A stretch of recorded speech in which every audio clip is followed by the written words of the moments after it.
hirap ng buhay, no? Lalo sa panahon ngayon. Minsan matutulala ka na lang dahil nag-iisip ka kung paano mairaraos ang araw na ito. Dahil nasa pagkakataon ka, ngayon na walang-wala ka. Susubukan mong lapitan kung sino sa tingin mo ang maaaring tumulong sa iyo. Nang walang pag-aatubili. Dahil may tao rin na naiintindihan niya ang sitwasyon mo. Sana meron, pero alam mo, bilang isang tao, kailangan mo rin gumawa ng paraan upang makasurvive sa araw na ito.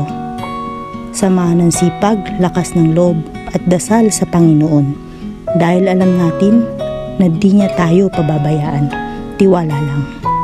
Siguro binigyan talaga tayo ng pagsubok ng Diyos upang mas lalo tayong lumakas at maging matapang na harapin ang buhay. Lagi magpasalamat sapagkat nalalagpasan natin ang bawat araw na dumaraan kasama ang mga mahal natin sa buhay.